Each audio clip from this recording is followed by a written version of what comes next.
High welcome back to my mini blog. এয়া আপোনালোকে গম পাইছে আমি আহি পোৱাৰ লগে লগে ৰিচাৰ গাড়ীখন ফচি, যিহেতুকে আমাৰ অলৰেডি 2টা বাজি গ'ল, সেইকাৰণে পলম নকৰি আমি গেছত বহাই দিলো কৰ্ণিকিটা।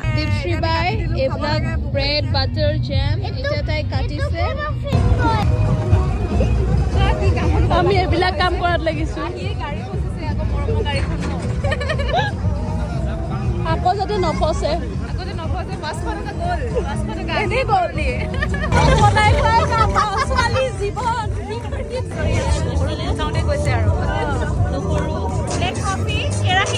আমাৰ পিকনিকত কিন্তু খানাৰ অভাৱ নাই, কৈছো নহয় খানাৰ একেবাৰে অভাৱ নাই।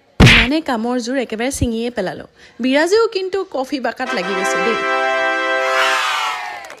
এতিয়া 3টা বাজিছে, কিন্তু কেৰাহীত আমাৰ মাংসখিনি গৈছে। স্কিনখনে মোক ৰখাইছে নে মই স্কিনখনক ৰখাইছো সেইটোহে মই ধৰিব নোৱাৰিলো। পিছে মাংসখিনি হৈ গ'ল, স্কিনখন উৰি থকা দেখি ইণ্ডিয়ে কিবা এটা যোগাৰ লগালে। ইফালে এটা কথা সঁচা, কিন্তু দিলটো বাচ্চাহে যি।